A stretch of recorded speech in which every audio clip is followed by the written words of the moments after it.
नमस्कार आप सभी को। बिहार राज्य विशेष की इस कक्षा में एक बार फिर से आप सबका स्वागत है। और आज हम बिहार राज्य विशेष से जुड़े हुए विशेष रूप से बिहार के भूगोल से जुड़े हुए प्रश्नों को देखने वाले हैं। किस प्रकार से प्रश्न बिहार की परीक्षाओं में पूछे जाते हैं और उसी का आप कह सकते हो क्विक रिवीजन है कि किस प्रकार से हम अपनी तैयारियों को जांच सकते हैं, किस प्रकार से हम प्रारंभिक परीक्षा में ज़्यादा से ज़्यादा स्कोर कर सकते हैं। तो जो प्रश्न बताए जाए, प्रश्न के साथ साथ कुछ फैक्ट भी बताए जाते हैं। ज़्यादातर फैक्ट हो सकता है आपको पता हो, लेकिन यदि कुछ नहीं भी पता होते हैं तो उसको साथ साथ नोट करते हुए आप आगे बढ़िएगा। पहला प्रश्न है, बहुत ही आसान सा प्रश्न है। क्या बोला जा रहा है? बिहार का विस्तार है। बिहार के विस्तार के बारे में यहाँ बात हो रही है कि बिहार का विस्तार कहाँ से कहाँ तक है। तो बताएं, प्रश्न देखकर बताएं कि बिहार का विस्तार कहाँ से कहाँ तक आपको देखने को मिलता है। बताएं, चार विकल्प आपके सामने हैं, इन चारों में से आपको चुनाव करना है कि बिहार का विस्तार कहां से कहां तक आपको देखने को मिलता है। बताएं, चलें ध्यान से और जवाब देना है। देखो यहां पे करेक्ट कर लीजिएगा, ये 24 है, ठीक है, ये 24 है और ये भी 24 है, ये दोनों 24 हैं। अब आपको इसी आधार पे अपने उत्तर का चुनाव करना है। चलें बताएं, बिहार का विस्तार कहां से कहां तक है। अक्षांशीय विस्तार क्या है और देशांतरीय विस्तार क्या है, ये आपको बताना है। दोनों विकल्प यहाँ पे दिए हुए हैं, अक्षांशीय और देशांतरीय के, इनमें से आपको टिक करना है। बताएं, सबसे पहली बात एक चीज पता होना चाहिए कि बिहार का जो विस्तार है वो उत्तरी अक्षांशों पर है। दूसरी बात आपको पता होना चाहिए, जब देशांतरीय विस्तार की बात करते हैं तो बिहार का जो विस्तार है वो पूर्वी देशांतर पर है। तो जब भी आप अपने उत्तर को देखते हो, सबसे पहले उत्तरी अक्षांश आपको चेक करना है और आपको पूर्वी देशांतर चेक करना है। जब सभी विकल्पों में उत्तरी अक्षांश और पूर्वी देशांतर हैं दिए हुए, उसके बाद आपको आगे बढ़ना है। और आपको बता दें, बिहार का जो अक्षांशीय विस्तार है वो 24 डिग्री 20 मिनट 10 सेकंड से लेकर 27:31:15 तक है। और यदि हम बात करें देशांतरीय विस्तार, तो पूर्वी देशांतर में इसका विस्तार 83:19:50 से लेकर 88:17:40 तक आपको देखने को मिलता है। ये आपको पता होना चाहिए। तो अक्षांश और देशांतरीय विस्तार बहुत ही जरूरी है, बहुत ही मूलभूत हैं, इनके बारे में आपको पता होना चाहिए। बिहार की बात होती है तो सबसे पहला शब्द आता है कि ये जो बिहार है इसका नाम बिहार कैसे पड़ा। तो इसके बारे में कई बार आपने सुना होगा कि यहाँ पे बौद्ध बिहारों की बाहुलता थी, अधिकता थी, उसके कारण इसका नाम बिहार पड़ा है। वैदिक युग में यदि हम बात करें तो इसको प्राच्य या पूर्व प्रदेश के नाम से जानते थे, ये आपको पता होगा वैदिक काल में, ठीक है। इसके बाद मौर्य और गुप्त काल में यदि हम बात करें तो जो आप मगध शब्द सुनते थे, ये मगध शब्द कहीं ना कहीं बिहार के लिए ही प्रयुक्त किया जाता था। जब आप मौर्य काल की बात करते हैं, जब आप गुप्त काल की बात करते हैं, यदि इसकी स्थापना की बात करें, बिहार राज्य की स्थापना की बात करें, तो आपको पता होगा 1 अप्रैल 1912, 1 अप्रैल 1912 को इसकी स्थापना हुई थी। एज ए स्टेट के रूप में, एक राज्य के रूप में इसकी स्थापना हुई थी। और यहाँ पर बिहार और उड़ीसा को एक साथ जो है रखा गया था, इसको बंगाल से अलग कर दिया गया था। तो 1 अप्रैल 1912 को बिहार और उड़ीसा को संयुक्त रूप से अलग किया गया था। किससे? बंगाल से अलग किया गया था, यह आपको पता होना चाहिए। इसके बाद जब प्रथम विभाजन इसका होता है वो होता है वर्ष 1936 में। वर्ष 1936 में क्या होता है? वर्ष 1936 में जो विभाजन होता है, यहाँ पर उड़ीसा को एक अलग प्रांत बना दिया जाता है और अब बिहार एक प्रांत के रूप में अस्तित्व आता है, एक अलग प्रांत का दर्जा इसको मिलता है, ये आपको पता होना चाहिए। इसके बाद आपका द्वितीय विभाजन, ये तो हो गया प्रथम विभाजन, जब यहाँ से उड़ीसा अलग हुआ। इसके बाद द्वितीय विभाजन हुआ। द्वितीय विभाजन कब हुआ? द्वितीय विभाजन हुआ वर्ष 2000 में। और वर्ष 2000 में क्या हो गया? वर्ष 2000 में बिहार से एक छोटा सा राज्य और अलग कर दिया गया, उसको झारखंड नाम दिया गया और बिहार से झारखंड को अलग कर दिया गया वर्ष 2000 में। तो सबसे पहली यदि हम बात करें बिहार की स्थापना की, यदि हम बात करें तो 1 अप्रैल 1912 को बंगाल से अलग करके बिहार और उड़ीसा के लिए एक अलग प्रेसिडेंसी की स्थापना की गई थी और यहीं से एक अलग राज्य के रूप में अस्तित्व में आया था। लेकिन इसका प्रथम विभाजन वर्ष 1936 में हुआ, जब उड़ीसा को इससे अलग कर दिया गया और उड़ीसा को एक नए प्रांत का दर्जा दिया गया। आगे चलकर वर्ष 2000 में झारखंड इससे अलग करके एक अन्य राज्य झारखंड बनाया गया, यह भी आपको पता होना चाहिए। तो इसका जो क्रम है, किस प्रकार से बिहार का नामकरण हुआ, किस प्रकार से बिहार अंग्रेजों के समय काल में बंगाल से अलग करके एक राज्य बनाया गया उड़ीसा के साथ, फिर बाद में कैसे बिहार से उड़ीसा को अलग किया गया, और फिर आप कह सकते हो कि आज से लगभग 20 से 22 वर्ष पूर्व किस प्रकार से झारखंड को बिहार से अलग करके एक अन्य राज्य के रूप में अस्तित्व में उसको लाया गया, ये आपको पता होना चाहिए। कई बार पूछा जाता है कि बिहार जो राज्य है इसकी आकृति कैसी है, तो यह भी आपको पता होना चाहिए। बिहार राज्य को जब आप देखोगे तो इसकी जो आकृति देखने को मिलती है वो कहीं ना कहीं आयताकार आपको देखने को मिलती है। बिहार की जो आकृति देखने को मिलती है ये आयताकार आकृति देखने को मिलती है, यह भी आपको पता होना चाहिए। ठीक है, चलिए आगे बढ़ते हैं और देखते हैं प्रश्न संख्या 2। प्रश्न संख्या 2 क्या कह रहा है? प्रश्न संख्या 2 कह रहा है राज्यों एवं केंद्र शासित प्रदेश में क्षेत्रफल की दृष्टि से बिहार का देश में कौन सा स्थान है? बिहार का देश में कौन सा स्थान है, बताएं। राज्यों एवं केंद्र शासित प्रदेशों में क्षेत्रफल की दृष्टि से बिहार का देश में स्थान कौन सा है, बताएं। बिहार का देश में स्थान कौन सा है?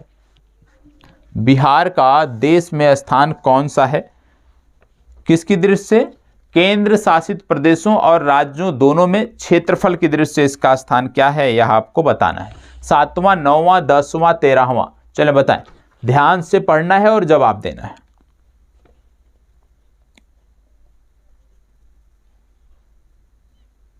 चलें, देखो सबसे पहली बात आप आगे सोचें उससे पहले आपको पता होना चाहिए बिहार का कुल क्षेत्रफल कितना है। तो आपको पता होगा 94,163 वर्ग किलोमीटर के क्षेत्र पर बिहार विस्तारित है, बिहार राज्य विस्तारित है। 94,163 वर्ग किलोमीटर, जिनमें से ज़्यादातर जो इलाका है वो ग्रामीण क्षेत्र है। ग्रामीण क्षेत्र बिहार में यदि हम बात करें तो 92,257 वर्ग किलोमीटर के क्षेत्र पर ग्रामीण इलाका बिहार में विस्तारित है, यह भी आपको पता होना चाहिए। और यदि हम बात करें भारत के कुल क्षेत्रफल का ये कितना है, तो भारत के कुल क्षेत्रफल का ये 2.86% है। याद रखिएगा, बिहार का कुल भौगोलिक क्षेत्रफल संपूर्ण भारत के क्षेत्रफल का 2.86% हिस्सा है, ये आपको पता होना चाहिए। अब यहाँ पे बात हो रही है कि कौन सा स्थान है, तो आपको बता दें, पहले यहाँ पे ध्यान दे लीजिएगा कि क्या बोला जा रहा है, राज्यों एवं केंद्र शासित, मतलब राज्य और यूनियन टेरिटरी दोनों में पूछा जा रहा है, तो इसमें आपका स्थान आता है 13वां। यदि सिर्फ राज्यों की बात कर ली जाए कि राज्यों में बिहार का स्थान क्या है क्षेत्रफल की दृष्टि से, तो आपको टिक करना है राज्यों में बिहार का स्थान है 12वां।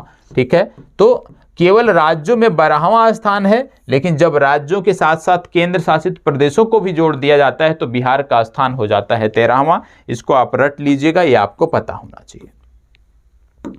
बिहार की सोमेश्वर श्रेणी है, कहां पर है? सोमेश्वर श्रेणी क्या है ये आपको पहले बताना है, अभी कहां है इसके बारे में भी प्रश्न है, वो अभी आगे हम बात करेंगे। तो बताएं, बिहार की सोमेश्वर श्रेणी है क्या? पारसनाथ पहाड़ी से पुरानी, राजमहल की पहाड़ी से पुरानी, खड़गपुर की पहाड़ी से पुरानी, या इन सभी में नई? बताएं, इनमें से कौन सा है ये आपको बताना है। बिहार की जो सोमेश्वर श्रेणी है ये किसकी तुलना में आप कह सकते हो सही सटीक बैठ रहा है इन उत्तरों में से? तो बिहार की सोमेश्वर श्रेणी की जब बात करें तो सबसे पहली बात, सोमेश्वर श्रेणी का जो विस्तार है वो त्रिवेणी नगर से लेकर भिखनाथोरी दर्रा तक देखने को मिलता है। और त्रिवेणी नगर से लेकर भिखनाथोरी दर्रा का जो ये क्षेत्र है ये सिर्फ और सिर्फ बिहार के एक ही जिले से संबंधित है। और बिहार का ये जो जिला है आप कह सकते हो सबसे उत्तरी जिला है, सबसे उत्तरी छोर पर आपको देखने को मिलता है। तो कहने का मतलब है बिहार की जो सोमेश्वर श्रेणी है इन सब में सबसे नई है, डी विकल्प आपका सही उत्तर है। ठीक है, चलिए आगे बढ़ते हैं।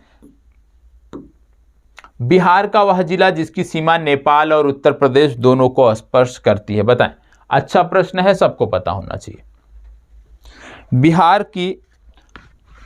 बिहार का वह जिला जिसका सीमा नेपाल और उत्तर प्रदेश दोनों को स्पर्श करता है, तो बताएं बिहार का वह जिला कौन सा है जिसकी सीमा उत्तर प्रदेश और नेपाल दोनों को स्पर्श करती है। सबसे पहली बात, अब यहाँ पे आपको पता होना चाहिए उत्तर प्रदेश और नेपाल दोनों की बात हो रही है, इसका मतलब क्या है? इसका मतलब बिहार के जो उत्तरी क्षेत्र में जिले हैं वो आपको पता होना चाहिए। अब यहाँ पे सीतामढ़ी है, पूर्वी चंपारण है, पश्चिमी चंपारण है, गोपालगंज है। अब आपको इसमें से सबसे पहले इनकी अवस्थिति आपको अवश्य पता होना चाहिए। यदि अवस्थिति पता है तो आप चीज़ों को आसानी से कर सकते हो, नहीं पता है तो आपको रटना पड़ेगा। अब आपके ऊपर है आप कौन सा करते हो। मेरे हिसाब से आपको अवस्थिति प्रत्येक जिले के बारे में पता होना चाहिए। जब बात होती है नेपाल और यूपी की, ठीक है, कि बिहार का कौन सा जिला है जो नेपाल और उत्तर प्रदेश से सीमा साझा करता है। बिहार का एक ही जिला है ऐसा, और इसको बोलते हैं पश्चिमी चंपारण। क्या बोलते हैं? पश्चिमी चंपारण। बिहार का एकमात्र जिला है पश्चिमी चंपारण जो नेपाल और उत्तर प्रदेश दोनों से सीमा साझा करता है। मतलब बी विकल्प इस प्रश्न के लिए सही उत्तर है। लेकिन इस तरह से कई और प्रश्न भी बन सकते हैं, वह भी आपको पता होना चाहिए। जैसे आपसे पूछ लिया जाए कि बिहार का वह कौन सा जिला है जो झारखंड और यूपी से सीमा साझा करता है। बिहार का वो कौन सा जिला है जो झारखंड और यूपी से सीमा साझा करता है। आपसे पूछा जा सकता है बिहार का वह कौन सा जिला है जो झारखंड और पश्चिम बंगाल से सीमा साझा करता है। झारखंड और पश्चिम बंगाल से सीमा साझा करता है। आपसे पूछा जा सकता है कि बिहार का वह कौन सा जिला है जो नेपाल और पश्चिम बंगाल से सीमा साझा करता है। बिहार का वो कौन सा जिला है जो नेपाल और पश्चिम बंगाल से सीमा साझा करता है। तो इन जिलों के बारे में आपको पता होना चाहिए, ये आपके रटे हुए होने चाहिए, इनमें आपको सोचने की समझने की जरूरत नहीं होनी चाहिए। ठीक है, जैसे नेपाल और यूपी से सीमा साझा करने वाला जिला आपका हो गया पश्चिमी चंपारण। इसी तरह से झारखंड यूपी की जब बात आती है तो आपको याद रखना है रोहतास जिला आपको देखने को मिलता है, रोहतास जिला। जब आप बात करते हो नेपाल और पश्चिम बंगाल, ये जिला तो आपको रटा होना चाहिए। क्यों रटा होना चाहिए? क्योंकि जब बात करते हो बिहार का सबसे पूर्वी जिला तो आता है किशनगंज, तो इसका सही उत्तर हो गया किशनगंज। ठीक है, नेपाल और पश्चिम बंगाल की आप कह सकते हो दोनों से बॉर्डर साझा करता है किशनगंज। जब आप बात करते हो झारखंड पश्चिम बंगाल की, तो यहाँ पे झारखंड पश्चिम बंगाल में आपको याद रखना है कटिहार। कटिहार जिला है जो झारखंड पश्चिम बंगाल से सीमा साझा करता है।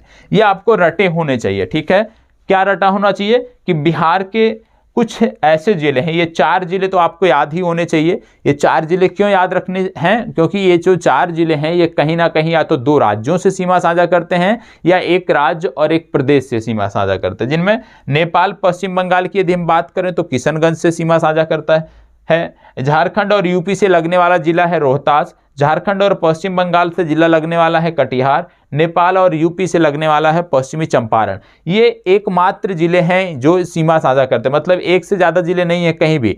तो प्रत्येक जो जिला है इस तरह का, जो 4 प्रमुख जिले हैं, ये आपको पता होना चाहिए। दूसरी बात आपको पता होगा बिहार की राजधानी है पटना, और पटना की यदि हम बात करते हैं तो पटना आपको पता होना चाहिए। 9 जिले ऐसे हैं जिनसे पटना घिरा हुआ है, मतलब पटना जो है ये 9 जिलों से घिरा हुआ है बिहार के, यह भी आपको पता होना चाहिए। अब बिहार के जिलों की बात हो रही है तो कुछ चीजें और भी आपको पता होना चाहिए। जैसे झारखंड है, झारखंड की यदि हम बात करें तो बिहार के 8 जिले हैं जो झारखंड से सीमा साझा करते हैं।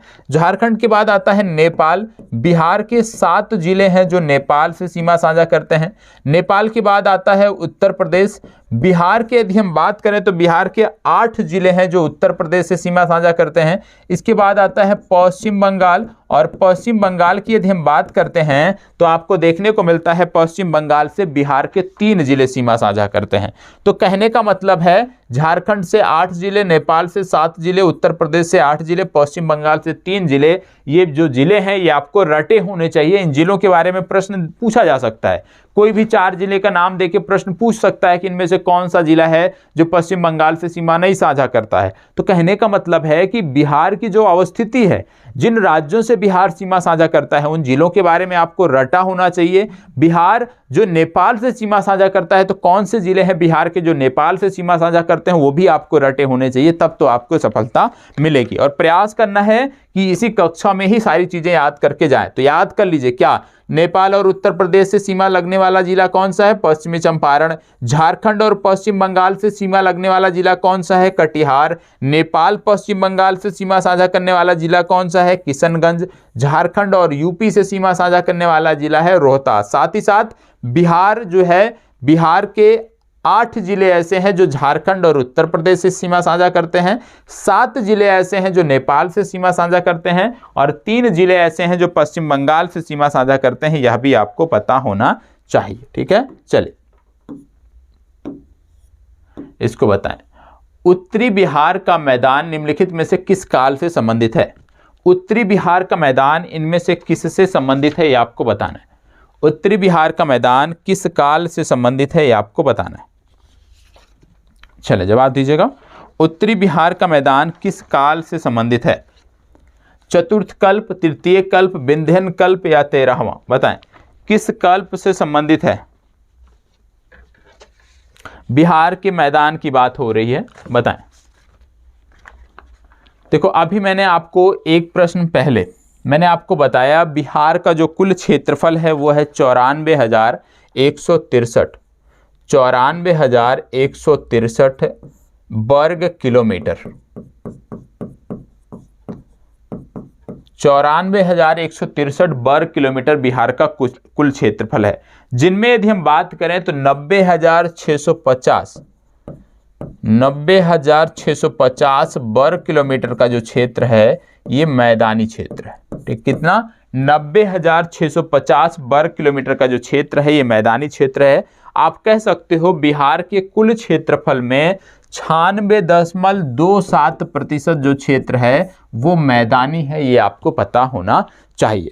अब यहाँ पे बात हो रहा था मैदानी बात, तो मैदान का जो विस्तार है कहीं ना कहीं उत्तरीय पर्वतीय प्रदेश से लेकर दक्षिणी प्रदेशों तक आपको देखने को मिलता है, दक्षिणी प्रदेश तक आपको देखने को मिलता है। यहाँ क्या बोला जा रहा है, किस कल्प से संबंधित है? तो आपको बता दें जो मैदान है ये चतुर्थ कल्प से संबंधित है, ये आपको पता होना चाहिए। ठीक है, तो इसका सही उत्तर आपका हो गया ए विकल्प। ए विकल्प इस प्रश्न के लिए सही उत्तर है। इसको बताएं, बिहार का मैदानी भाग अर्थात गंगा का मैदान बिहार के कुल क्षेत्रफल का लगभग कितना प्रतिशत है? बिहार का मैदानी भाग अर्थात गंगा का मैदान बिहार के कुल क्षेत्रफल का कितना प्रतिशत है? बताएं, जवाब दीजिएगा इसका। बिहार का मैदानी भाग अर्थात गंगा का मैदान बिहार के कुल क्षेत्रफल का कितना प्रतिशत है? अभी आपने देखा था कि बिहार में यदि हम देखें तो बिहार में 96.27% जो क्षेत्र है वो मैदानी है। प्रश्न क्या है? गंगा के मैदान से संबंधित। तो आपको बता दें लगभग आप, क्योंकि इनमें यदि चारों में बात करें तो लगभग 95% आप कह सकते हो, क्योंकि 96.27% है जो मैदानी है, और ये गंगा और गंगा की सहायक नदियों द्वारा सिंचित क्षेत्र है। तो गंगा प्रवाह तंत्र अपवाह तंत्र के अंतर्गत ये पूरा आता है, इसलिए आप 95% को टिक करेंगे। ठीक है, निम्नलिखित में से किस राज्य की सीमाएं बिहार को नहीं छूती हैं? चलें बताएं। अब इससे आसान तो प्रश्न आपके लिए तो हो नहीं सकता, बताएं इनमें से कौन सा राज्य है जिसकी सीमा बिहार से नहीं छूती है? अब इससे आसान कोई प्रश्न आपके लिए नहीं बन सकता है। ठीक है, बताएं, जवाब दीजिएगा।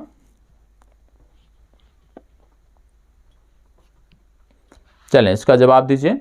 निम्नलिखित में से किस राज्य की सीमाएं बिहार को नहीं छूती हैं?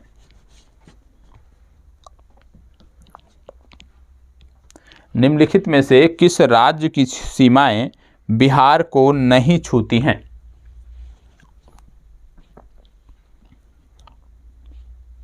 चलिए बताएं, निम्नलिखित में से किस राज्य की सीमाएं बिहार को नहीं छूती हैं?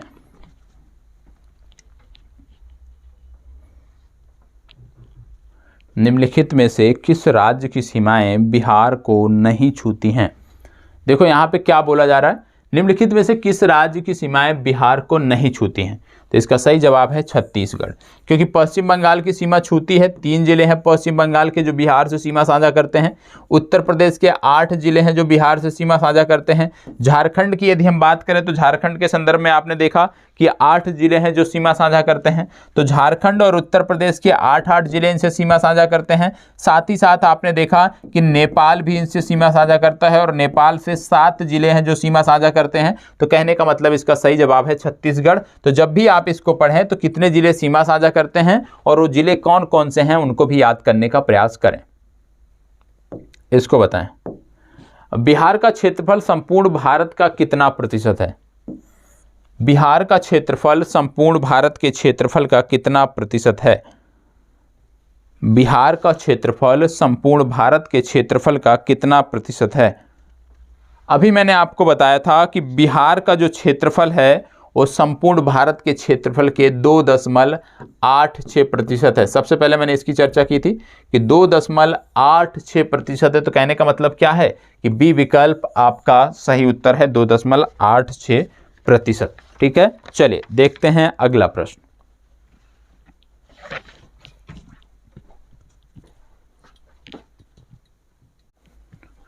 चलिए अब आगे प्रश्नों को देखते हैं। प्रश्न संख्या 7 तक हमने देखा है। 7 के आगे हम बढ़ते हैं और देखते हैं प्रश्न संख्या 8। प्रश्न संख्या 8 क्या कह रहा है? बिहार का क्षेत्रफल, ध्यान दीजिएगा, बिहार का क्षेत्रफल संपूर्ण भारत के क्षेत्र मतलब संपूर्ण भारत का कितना प्रतिशत है? कहने का मतलब है बिहार का जो कुल भौगोलिक क्षेत्रफल है ये भारत के कुल भौगोलिक क्षेत्रफल का कितना प्रतिशत है, ये आपसे पूछा जा रहा है। और अभी आपको थोड़ी देर पहले मैंने आपको बताया था कि बिहार का कुल भौगोलिक क्षेत्रफल जब पूछा जाए तो 94,163, ये आपको अवश्य याद रखना है, 94,163 वर्ग किलोमीटर ये पूरे बिहार का क्षेत्रफल है। और जब संपूर्ण भारत से इसकी तुलना की जाती है कि भारत का, देखो हो सकता है एक दो प्रश्न आगे पीछे हो गया हो क्योंकि इससे पहले के जो प्रश्न थे उनकी रिकॉर्डिंग कल हुई थी, ये आज जो है उसके बाद से हो रही है, तो हो सकता है एक दो प्रश्न रिपीट हो जाए, तो उनको आपको उसी तरह से लेके चलना है। ठीक है, अब ये जो क्षेत्रफल था, कुल क्षेत्रफल जो था, इसमें यदि हम बात करते थे कि ये बिहार का जो ये क्षेत्रफल है 94,163 वर्ग किलोमीटर, ये भारत के कुल क्षेत्रफल का कितना प्रतिशत है? तो आपको बता दें 2.86% है। अब जो लोग आप कह सकते हो सिंसियर कैंडिडेट होंगे वो क्या करेंगे कि अब यहाँ पे क्योंकि तुलना किससे हो रही है? भारत के क्षेत्रफल से तुलना हो रही है, तो आप भारत का क्षेत्रफल, भारत का कुल भौगोलिक क्षेत्रफल कितना है इसको भी इसी समय याद कर लेंगे। और आप सबकी जिम्मेदारी बनती है, ये आपका पहला होमवर्क है कि ये वीडियो समाप्त होती है उसके तुरंत बाद आपको भारत का कुल कितना क्षेत्रफल है ये आपको अवश्य बताना है। ठीक है, चलिए बढ़ते हैं आगे और देखते हैं प्रश्न संख्या 9 को। इसमें क्या बोला जा रहा है? निम्नलिखित में से किस देश की अंतरराष्ट्रीय कितना प्रतिशत है? यहाँ पे कुछ ना कुछ त्रुटियां हैं तो इसको इग्नोर करना है हमें। इसको बताएं, बिहार के भौतिक विभागों में किसे सम्मिलित नहीं किया जा सकता है? बताएं, इसको बताएं, बिहार के भौतिक विभागों में किसे सम्मिलित नहीं किया जा सकता है? इनमें से कौन सा है जिसको बिहार के भौतिक विभागों में सम्मिलित नहीं किया जा सकता? आपको बताना है। छोटा नागपुर का पठार, उत्तरी गंगा का मैदान, दक्षिणी गंगा का मैदान, पूर्वी गंगा का मैदान, इनमें से कौन सा है जो आपको बताना है? चले बताएं, बिहार के भौतिक विभागों में से इनमें से किसे नहीं सम्मिलित किया जाता है ये आपको बताना है। तो ध्यान दीजिएगा और इसके बाद बताएं। प्रश्न ध्यान से पढ़ना है, प्रश्न ध्यान से पढ़ने के बाद आपको बात करना है। और इसमें भी यदि हम बात करें तो थोड़ा सा त्रुटिपूर्ण है। क्यों त्रुटिपूर्ण? इसलिए है क्योंकि यहाँ पे यदि हम देखें तो ई विकल्प दिया नहीं हुआ है। ई विकल्प के ना दिए होने के कारण ये थोड़ा सा त्रुटिपूर्ण है, इसको अभी हम इग्नोर करते हैं। ठीक है, माफ़ करिएगा, 1 से 2 प्रश्न टाइपिंग मिस्टेक की वजह से दिक्कत हो जाते हैं। चलिए इसको देखें। बिहार का तराई प्रदेश विस्तृत है कहाँ पर? बिहार का तराई प्रदेश विस्तृत है कहाँ पर? उसमें यदि हम देखें, इससे पहले वाले प्रश्न में जो था तो छोटा नागपुर आप कह सकते हो कि वो उसमें सम्मिलित नहीं है। ठीक है, लेकिन उसमें ई विकल्प भी होना चाहिए था क्योंकि बहुत सारे लोग यह भी समझते हैं कि छोटा नागपुर का जो पठार है वो बिहार के प्राकृतिक भागों के अंतर्गत आता है। पिछले प्रश्न में यदि हम देखें कर सकते थे हम उत्तर, छोटा नागपुर के पठार को हम टिक कर सकते थे, लेकिन जरूरी था कि उसमें ई विकल्प आए, इसलिए मैंने उसको हटा दिया है, तो उसको इग्नोर करना है। चलें इसको बताएं। ठीक है, पिछले प्रश्न में छोटा नागपुर का पठार उसको आप अलग कर सकते थे क्योंकि यहाँ पे छोटा नागपुर देखा, इससे याद आ गया चीज़ों को। बताएं, बिहार का तराई प्रदेश कहाँ विस्तृत है? बिहार का तराई प्रदेश कहाँ विस्तृत है? बात हो रही है तराई प्रदेश की, बात हो रही है बिहार के तराई प्रदेश के। तो तो बिहार का तराई का जो क्षेत्र है, ऐसा माना जाता है कि नेपाल के समानांतर यदि हम एक चौड़ी पट्टी में देखें तो यहाँ पे बिहार का तराई क्षेत्र आपको देखने को मिलता है। तो आप कह सकते हो भारत नेपाल सीमा के समानांतर आपको तराई क्षेत्र देखने को मिलता है। बी विकल्प आपका इस प्रश्न के लिए सही उत्तर है। अब जब आप बार बार एक चीज देख रहे हो, एक फैक्ट देख रहे हो प्रश्नों में कि कौन से ऐसे जिले हैं जो नेपाल और उत्तर प्रदेश से सीमा साझा करते हैं, कौन से ऐसे जिले हैं जो नेपाल पश्चिम बंगाल, तो इस तरह का जो प्रश्न आप देख रहे हो, कौन से जिले हैं जो झारखंड उत्तर प्रदेश की सीमा पर है, तो इस तरह का जब प्रश्न आता है तो कहीं ना कहीं हमें इन जिलों के बारे में, ये जो कुछ प्रमुख जिले हैं उनके बारे में पता होना चाहिए। जब हम पढ़ते हैं कि बिहार जो है उसकी जो सीमा है वो झारखंड से लगती है, उसकी सीमा उत्तर प्रदेश से लगती है, उसकी सीमा पश्चिम बंगाल से लगती है, तो जब हम यह पढ़ते हैं कि झारखंड हो गया, झारखंड के साथ साथ उत्तर प्रदेश हो गया, इन दोनों के साथ बिहार के 8 जिलों की सीमा लगती है, नेपाल के साथ बिहार के 7 जिलों की सीमा लगती है। तो जब भी नेपाल की बात आती है तो हमें वो 7 जिले रटे होने चाहिए। जब पश्चिम बंगाल की बात आए तो वो 3 जिले कौन से हैं वो हमें पता होना चाहिए। ठीक है, अब जैसे हमने बात किया कि बिहार का जो तराई का प्रदेश है ये भारत नेपाल सीमा के समानांतर है, कहने का मतलब है कि जो नेपाल आपको देखने को मिलता है, कहीं ना कहीं आपको देखने को मिलता है कि नेपाल से जो 7 जिले सीमा साझा करते हैं बिहार के, इन 7 के 7 बारे में हमें पता होना चाहिए। अब आप कैसे देख सकते हो, परीक्षा में ऐसे पूछा जा सकता है, 4 जिलों का नाम दे दिया गया और आपसे पूछ लिया गया कि इनमें से कौन सा नेपाल से सीमा नहीं साझा करता है या इनमें से कौन सा नेपाल से सीमा साझा करता है, तो आपको पता होगा तभी तो कर पाओगे। तो कम से कम बॉर्डर पे जो जिले हैं, जो सीमावर्ती जिले हैं, उनके बारे में आपको अवश्य जानकारी होनी चाहिए। जो सीमावर्ती बिहार के जिले हैं उनके बारे में आपको अवश्य जानकारी होनी चाहिए। यहाँ पे यदि हम बात करें तो सबसे पहले आप देखते हो, क्योंकि बात हो रही है नेपाल की, तो सबसे उत्तरी भागों की बात हो रही है, तो चंपारण देखने को मिलता है। पूर्वी चंपारण हो गया, पश्चिमी चंपारण जिला हो गया, सीतामढ़ी हो गया, मधुबनी हो गया, किशनगंज हो गया, सुपौल हो गया, अररिया हो गया। ये 7 जिले हैं, ये आपको पता होना चाहिए। कौन कौन से? किशनगंज, सुपौल, अररिया, मधुबनी, सीतामढ़ी, पूर्वी चंपारण, पश्चिमी चंपारण, ये जिले हैं जो नेपाल से सीमा साझा करते हैं। हमें रट जाना है और प्रयास करना है किसी क्लास में मैक्सिमम चीजें आप लेकर जाएं। चलिए आगे बढ़ते हैं। गंगा के मैदान की पुरानी कछारी मिट्टी कहलाती है, बताएं। गंगा के मैदान की पुरानी कछारी मिट्टी कहलाती है, क्या कहलाती है आपको बताना है, बताएं। इनमें से कौन सा है आपको बताना है। चलो अब यहां पे बताना है आपको, गंगा के मैदान की पुरानी कछारी मिट्टी क्या कहलाती है।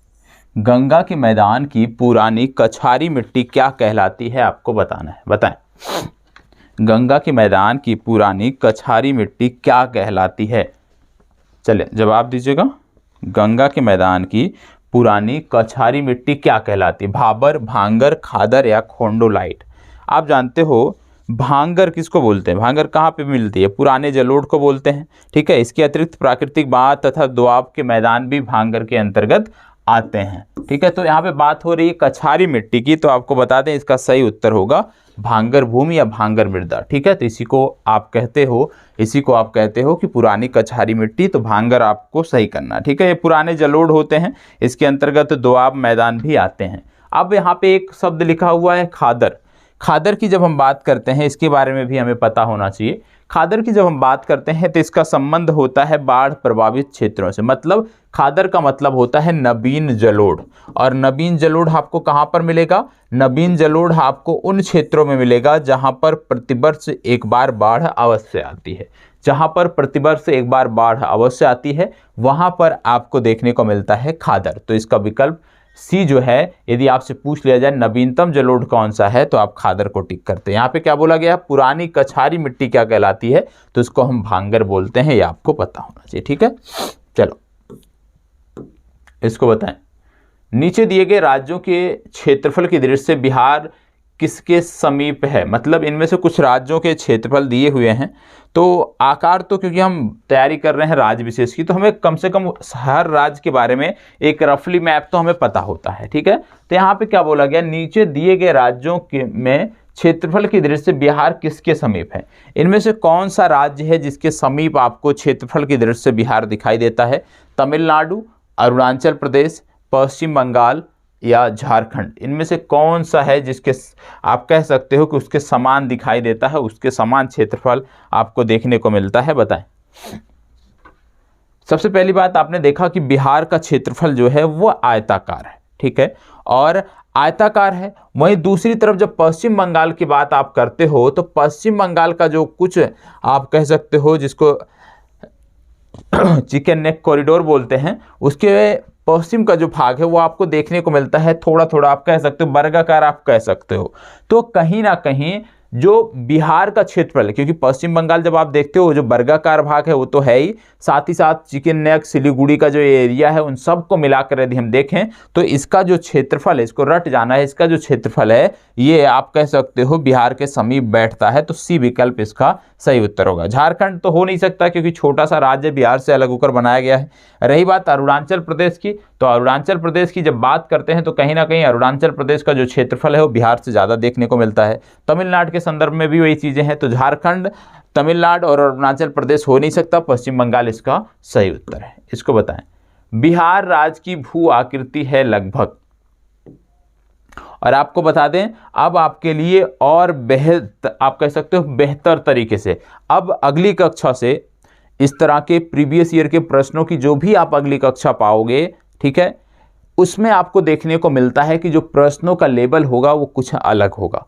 एक इसके बाद एक कक्षा, क्योंकि उसकी वीडियो पहले तैयार हो गई है तो उसको इग्नोर करिएगा, ठीक है। इसके बाद मतलब इसके बाद जो आपको तीसरी वीडियो मिलती है भूगोल से संबंधित, उसको छोड़कर आगे जो भी भूगोल, इतिहास, कहीं से भी जो भी आपको वीडियो देखने को मिलेगी, विगत वर्षों के प्रश्न या आप कह सकते हो परीक्षा से संदर्भित महत्वपूर्ण प्रश्न, उन सीरीज में आपको कुछ फैक्ट भी बताए जाएंगे, साथ ही साथ कुछ टॉपिक भी बताए जाएंगे, उसको भी नोट करना है। तो इस सीरीज, ये सीरीज भी महत्वपूर्ण है, जो अगली वीडियो इस सीरीज में आएगी वो भी महत्वपूर्ण है, लेकिन उसके बाद से जो आपको चौथी, पांचवी, छठवीं जब मिलेगी आपको तो वो बहुत ज़्यादा महत्वपूर्ण होंगी, क्योंकि उनका जो प्रश्न है उनको मैं बेहतर तरीके से तैयार कर रहा हूँ, कहीं भी वो प्रश्न रिपीट आपको देखने को नहीं मिलेंगे। बताएं, बिहार राज्य की भू आकृति कैसी है? लगभग आयताकार है, अभी हमने इसके संदर्भ में बात कर लिया, ठीक है। इसको बताएं। निम्नलिखित में से कौन सी देशांतर रेखा बिहार से होकर गुजरती है?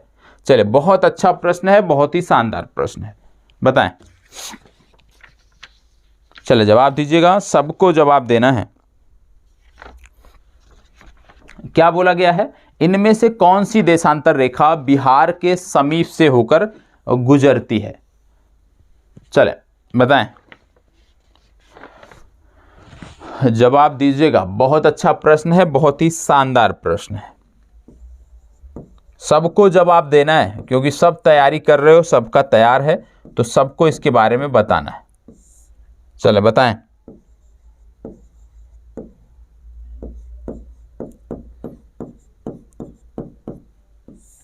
जवाब दीजिएगा। क्या बोला जा रहा है यहाँ पे? देखो, इस प्रश्न को हल करने के लिए आपको ये पता होना चाहिए कि यहाँ पे बात हो रही बिहार की, तो कम से कम उसका देशांतरीय विस्तार हमें आपको अवश्य पता होना चाहिए। अब इसमें यदि हम देखें तो आपको देखने को मिल रहा है 80.5 डिग्री, 86, 84, 81, ठीक है। अब इसमें से आपसे पूछा जा रहा है कौन सा बिहार से होकर गुजरते। बिहार से होकर गुजरने का मतलब है कि जो बिहार का देशांतर है उसके बीच में ये पड़ना चाहिए। अब बिहार का देशांतरीय विस्तार कितना है जब तक नहीं पता होगा आप नहीं कर सकते, ठीक है। अब इसमें थोड़ा सा मैं यदि चाहूँ तो थोड़ा सा मैं इसको आसान बना सकता हूँ। इसको आसान बनाने के लिए हम क्या कर देते हैं, यहाँ पे आपको लिख देते हैं EW। अब कोई बता पाएगा? अब हमने काफ़ी आसान कर दिया इस प्रश्न को। बताएं, 80.5 पूर्वी देशांतर, 86 डिग्री पूर्वी देशांतर, 84 डिग्री पश्चिमी देशांतर, 81 डिग्री पश्चिमी देशांतर। अब इनमें से कौन सा होगा? अब आप कह सकते हो यदि आपको पता रहा होगा तो आप आसानी से कर सकते हो। देखो, बिहार का जो देशांतरीय विस्तार है, ध्यान से समझना है, बिहार का देशांतरीय विस्तार आपको देखने को मिलता है 83 डिग्री से लेकर 88 डिग्री तक। कहने का मतलब है कि यहाँ से वो जो देशांतर रेखा होगी कहीं ना कहीं 83 और 88 के बीच में होनी चाहिए। अब 83 और 88 के बीच में होनी चाहिए, बोला जा रहा है कौन सी देशांतर रेखा बिहार से होकर गुजरती है। देखो अब यहाँ पे इस प्रश्न में ध्यान से देखना है हमें, क्योंकि ई विकल्प नहीं दिया हुआ था। ठीक है, यदि ई विकल्प दिया होता तो आप ई विकल्प को टिक करते। क्यों टिक करते, आइए समझते हैं। सबसे पहले यहाँ पे देखो एक विकल्प दिया है, ईस्ट वेस्ट को हम हटा देते हैं, जैसे पहले लिखा था उस संदर्भ में हम बात करते हैं। यहाँ लिखा है 86, तो कहीं ना कहीं 86 इन दोनों के बीच में आता है, मतलब ये सही उत्तर होगा। दूसरा लिखा है 84, कहीं ना कहीं 83 डिग्री है और 19 मिनट है, कहीं ना कहीं ये भी उसी के अंतर्गत आता है, ये भी सही उत्तर था। तो कहने का मतलब है कि बी और सी दोनों सही उत्तर थे। लेकिन यदि आपसे पूछ लिया जाता प्रश्न इसी तरह देखिए ई विकल्प नहीं दिया होता तो आप 86 को टिक करते, क्योंकि 86 आप कह सकते हो कि बिहार से होकर, मतलब सबसे बीचों बीच से आप कह सकते हो 86 डिग्री गुजरती है, तो 86 को आप टिक करते, सबसे सटीक उत्तर होता। लेकिन यदि इसमें ई विकल्प दिया है तो आप ई विकल्प पर जाओगे, क्योंकि कहीं ना कहीं दोनों उत्तर सही है। लेकिन यदि ईस्ट और वेस्ट लिखा हुआ है, इसमें आपको दिक्कत है, तो याद रखिएगा पूरे भारत की अवस्थिति जो है, एक तो ये उत्तरी अक्षांश पे है, ठीक है, दूसरा पूर्वी देशांतर में है। पूरे भारत की अवस्थिति ये आपको इस रीजन में देखने को मिलती है। कहने का मतलब देशांतर तो पूर्वी है और अक्षांश उत्तरी है, तो याद रखिएगा, भूलना नहीं है। बिहार के संदर्भ में ईस्ट वेस्ट आए तो घबराना नहीं है। चलिए आगे बढ़ते हैं। बिहार विस्तृत है, चलिए बहुत अच्छा प्रश्न है, बताएं। बिहार विस्तृत है, बिहार कहां पर विस्तृत है आपको बताना है। चले, बिहार कहां पर विस्तृत है, बिहार कहां पर विस्तृत है। कर्क रेखा के उत्तर में, कर्क रेखा के दक्षिण में, कर्क रेखा के उत्तर तथा दक्षिण में, कर्क रेखा के पूर्व। यहां पे बात अब हो रही है, कहीं ना कहीं कर्क रेखा की बात हो रही है, तो अक्षांशीय विस्तार की बात हो रही है। बिहार के जब हम अक्षांशीय विस्तार की बात करते हैं, आप याद करिए कि बिहार का अक्षांशीय विस्तार कितना है, आपको याद करना है, याद करके बताएं बिहार का अक्षांशीय विस्तार कितना है। अक्षांशीय विस्तार की यहां पे बात हो रही है, क्योंकि कर्क रेखा मकर रेखा की बात हो रही है, तो ये अक्षांशीय विस्तार हो। यहां पे बोला गया है बिहार विस्तृत है। बिहार कहां पर विस्तृत है आपको बताना है। कर्क रेखा के उत्तर में, कर्क रेखा के दक्षिण में, कर्क रेखा के उत्तर तथा दक्षिण में, कर्क रेखा के पूर्व में।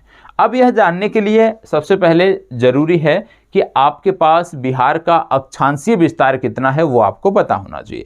जब हम बात करते हैं बिहार के अक्षांशीय विस्तार की, तो हमें देखने को मिलता है बिहार का जो अक्षांशीय विस्तार है वो ये 24 डिग्री 20 मिनट 10 सेकेंड से प्रारंभ होता है, देखने को मिलता है, और इसका जो विस्तार है ये 27 डिग्री 31 मिनट 15 सेकेंड तक देखने को मिलता है। कहीं ना कहीं जो कर्क रेखा होती है ये 23.5 डिग्री उत्तरी अक्षांश को बोलते हैं कर्क रेखा, 23.5 डिग्री दक्षिणी अक्षांश को बोलते हैं मकर रेखा। अब बात हो रही है कर्क रेखा की, तो सबसे पहली बात हमने देख लिया कर्क रेखा किसे कहते हैं। अब पहला जवाब इसमें देखें तो कह रहा है कर्क रेखा के पूर्व में, गलत है, क्योंकि कर्क रेखा तो पूरे ग्लोब पर देखने को मिलती है, इसमें पूर्व पश्चिम जैसी कोई स्थिति नहीं है। दूसरा कह रहा है कर्क रेखा के उत्तर तथा दक्षिण में। अब कर्क रेखा के दक्षिण की जब बात होती है तो इसका मतलब है कि अक्षांश 23.5 से कम होना चाहिए, लेकिन बिहार के संदर्भ में इसका शुरुआत कहां से होती है, 24 से होती है। कहने का मतलब कि कर्क रेखा के दक्षिण में बिहार अवस्थित नहीं है, बल्कि कर्क रेखा के उत्तर में, तो ये भी आपका गलत हो गया। तीसरा कह रहा है कर्क रेखा के दक्षिण में, तो गलत ही है। चौथा कह रहा है कर्क रेखा के उत्तर में, यही आपका सही जवाब होगा। ठीक है, अब ये समझ में आ गया कि 23.5 के उत्तर में है, इसलिए कर्क रेखा सही जवाब इसका होगा, कर्क रेखा के उत्तर में। आगे बढ़ते हैं। बिहार की सीमा से संदर्भित निम्नलिखित में से कौन से कथन सही हैं, बताएं। बिहार की सीमा से संबंधित निम्नलिखित में से कौन से कथन सही हैं, चलें बताएं। बिहार के सीमा से संदर्भित बात हो रही है, ध्यान से पढ़ना है, इसके बाद जवाब देना है। चलें, ध्यान से पढ़िए, इसके बाद जवाब दीजिए।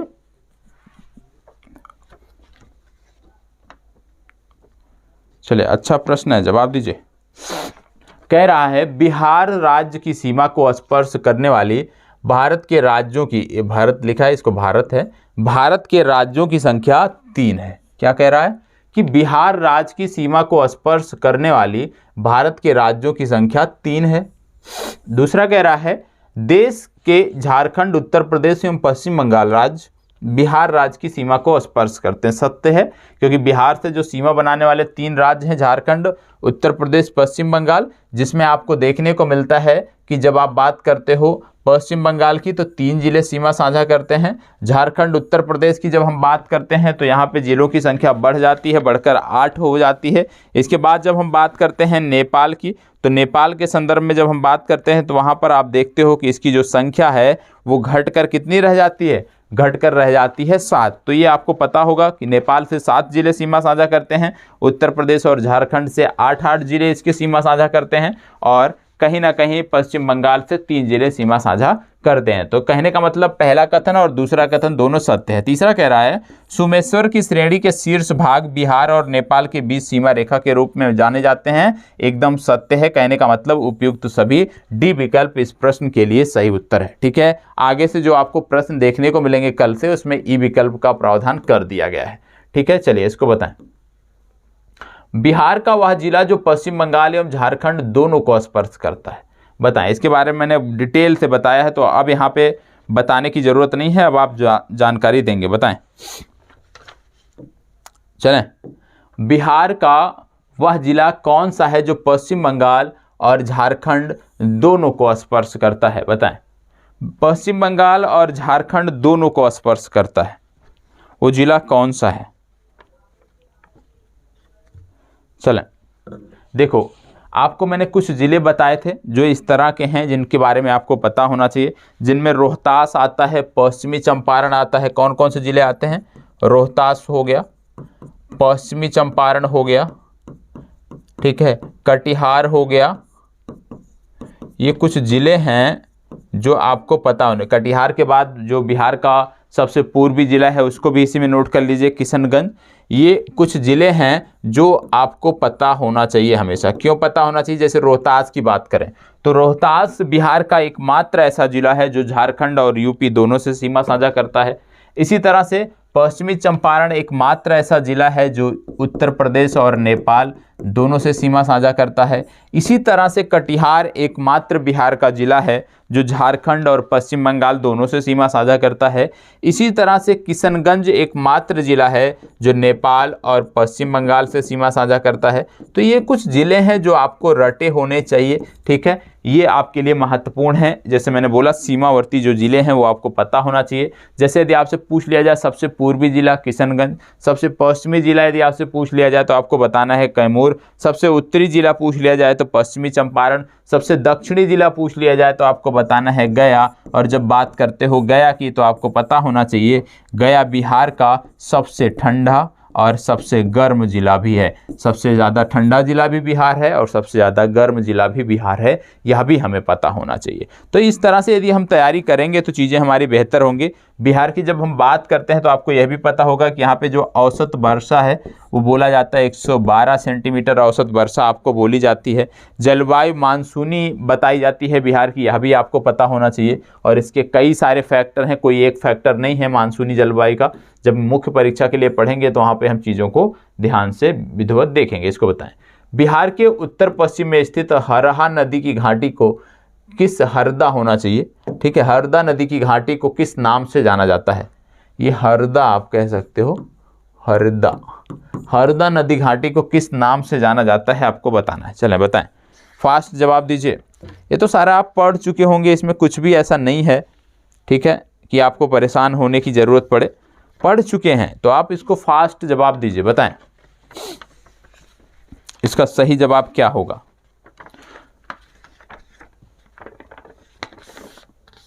चलें बताएं। देखो यहाँ पे बात हो रही है हरदा घाटी की, ठीक है। तो हरहा या हरदा, कहीं कहीं हरहा लिखा है, कहीं कहीं हरदा घाटी लिखा है, जो भी आप समझते हैं। तो जब इसकी बात होती है तो इसका जो विस्तार देखने को मिलता है, ये दून तथा हरहा घाटी का विस्तार एक ही क्षेत्र में देखने को मिलता है, और इसके लिए आपको जाना पड़ेगा सोमेश्वर श्रेणी के पास। सोमेश्वर श्रेणी के दक्षिण में आपको इसका विस्तार देखने को मिलता है। तो कहीं ना कहीं हरहा घाटी को जो है ये दून घाटी भी बोलते हैं। सी विकल्प आपका इस प्रश्न के लिए सही उत्तर है। आपको पता होगा बिहार का जो मैदान है उसको दो भागों में बांटा जाता है, उत्तरी गंगा का मैदान और दक्षिणी गंगा का मैदान, जिसमें से उत्तरी गंगा के मैदान की यदि हम बात करें तो उत्तरी गंगा का जो मैदान है वो दक्षिणी गंगा के मैदान से अपेक्षाकृत बड़ा है। गंगा के जो कुल मैदान है यदि हम उसकी बात करें तो वहाँ पे जो उत्तरी गंगा का मैदान है इसका क्षेत्रफल है 62.86%। ये भी आपको पता होना चाहिए। और जब हम उत्तरी गंगा की बात करते हैं तो आपको यह भी पता होना चाहिए कि गंडक हो गई, कोसी हो गई, बागमती हो गई, घाघरा हो गई। गंडक, कोसी, बागमती और घाघरा ये प्रमुख नदियां हैं जिन्होंने इस मैदान को सिंचित कर उपजाऊ बनाया है, कृषि योग्य बनाया है। यह भी आपको पता होना चाहिए। तो इसका सही उत्तर है दून घाटी। ठीक है, यह आपको सोमेश्वर श्रेणी के दक्षिण में देखने को मिलता है। इसको बताएं, बिहार के उत्तरी मैदानी भाग में पश्चिम से पूर्व की ओर बढ़ने पर कौन सा क्रम देखने को मिलता है? जब आप पश्चिम से पूर्व की तरफ बढ़ोगे तो इनमें से कौन सा क्रम आपको देखने को मिलता है, यह आपसे पूछा जा रहा है। बताएं, इनमें से कौन सा क्रम आपको देखने को मिलता है जब आप पश्चिम से पूर्व बढ़ते हो? गंडक घाघरा गंडक दोआब, गंडक कोसी दोआब, कोसी महानंदा दोआब। देखो, इसके लिए सबसे आसान तरीका क्या है? इसका जवाब आपको देना है। इस प्रश्न का जवाब आपको देना है। विधि क्या होगी वो मैं बता देता हूँ। जैसे आपने पढ़ा होगा कि गंगा नदी बहती है तो गंगा में बहुत सारी ट्रिब्यूटरी आकर मिलती हैं, बहुत सारी सहायक नदियाँ आकर मिलती हैं। तो जो गंगा में आकर सहायक नदियाँ मिलती हैं इनका क्रम क्या है? इनका क्रम क्या है मिलने का? किस दिशा में? पश्चिम से पूर्व।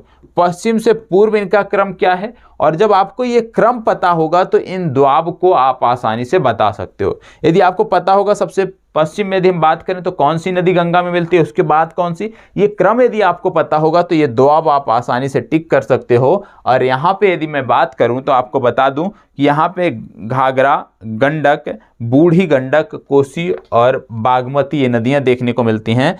तो घाघरा, गंडक, कोसी इससे जुड़ा हुआ आता है। मतलब आप कह सकते हो कि 1 और 2 और 3 ये विकल्प सही उत्तर है। जानने का सबसे अच्छा तरीका है ये रट लीजिएगा, पूछा जा सकता है, आगे भी पूछा जा सकता है। इन नदियों के बारे में पता होना चाहिए, कौन सी नदियां कब आके मिलती हैं, उनका क्रम क्या है, उत्तर से दक्षिण में जरूर पता होना चाहिए। इतनी जानकारी है तो आप इसका जवाब कर लोगे, ये विकल्प सही उत्तर है। गंगा नदी के दक्षिणी भाग में फैले बिहार के क्षेत्र को किस नाम से जाना जाता है? बताएं, गंगा के दक्षिणी भाग में बात हो रही है। गंगा के दक्षिणी भाग में फैले बिहार के क्षेत्र को किस नाम से जाना जाता है? गंगा के दक्षिणी भाग में आप जानते हो गंगा के जब हम दक्षिणी मैदान की बात करते हैं, जैसे मैंने बोला कि गंगा का जो मैदान है दो भागों में बांटा जाता है, उत्तरी मैदान और दक्षिणी मैदान, जिसमें से उत्तरी मैदान का जो क्षेत्रफल है लगभग 62 क्षेत्रफल पर उत्तरी मैदान विस्तारित है, यह भी आपने देखा। और जो दक्षिणी मैदान है वो 62 पहला हो गया, तो दूसरा आप घटा दीजिए जो आ जाए, मतलब 38 आप कह सकते हो, 37 या 38 आप कह सकते हो। इतने वर्ग किलोमीटर के मतलब इतने कुल क्षेत्रफल में 38% भाग पर दक्षिणी गंगा का मैदान विस्तारित है। दक्षिणी गंगा के मैदान को 3 भागों में बांटा जाता है। अध्ययन की सुविधा के लिए दक्षिणी गंगा के मैदान को 3 भागों में बांटा जाता है, जिनमें आता है पहला सोन गंगा द्वाब। कौन आता है? सोन गंगा, ये आपको रटा भी होना चाहिए, ठीक है, द्वाब, सोन गंगा द्वाब। और दूसरा इसमें जो देखने को मिलता है मगध का मैदान, मगध का मैदान, ये आपको पता होना चाहिए। और तीसरा इसी में देखने को मिलता है अंग का मैदान, अंग का मैदान, तो ये आपको पता होना चाहिए। सोन गंगा द्वाब, मगध का मैदान, अंग का मैदान, ये 3 आपको पता होना चाहिए, ये 3 आपको रटे होने चाहिए। अब इसमें जो सोन गंगा का मैदान है इसको भोजपुर का भी मैदान कहते हैं, भोजपुर का मैदान कहते हैं, यह भी आपको पता होना चाहिए। मगध का जो मैदान है इसकी यदि हम बात करें तो सोन और क्यूल नदियों के बीच में स्थित है, सोन और क्यूल नदियों के बीच में ये स्थित मैदान है। अंग के मैदान की यदि हम बात करें तो इसके बारे में भी नोट कर सकते हो, यह क्यूल से लेकर राजमहल की पहाड़ियों तक विस्तारित है।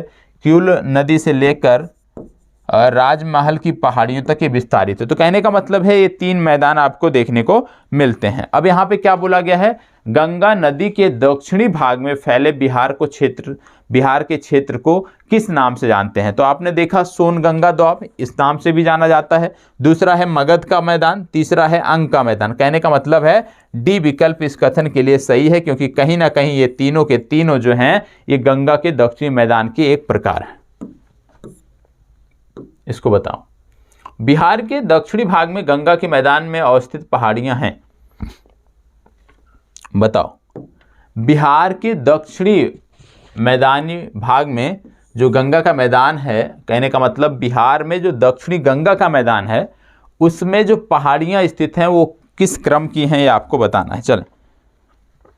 चले बताएं। बहुत अच्छा, ध्यान देना है, सबको बताना है, सब विचार करें और सब बताएं। अब पहाड़ियों के बारे में यदि आपको पता होगा तभी आप बता सकते हो, ठीक है। इसके लिए जरूरी है कि आपने बहुत अच्छे से अध्ययन किया है तभी आप बता सकते हो। जैसे धारवाड़ क्रम भी देखने को मिलता है बिहार में, विंध्यन क्रम भी देखने को मिलता है, ठीक है। तो ये सारे के सारे आपको पता होना चाहिए तभी आप बता पाते हो, ठीक है। चलें, तब तक बताएं, तब तक मैं यहाँ पे नोट कर रहा हूँ, तब तक बताएं सही जवाब क्या होगा।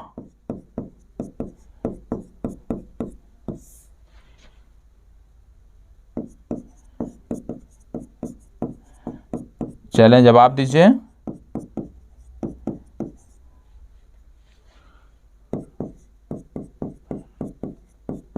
चलें, जवाब दीजिए।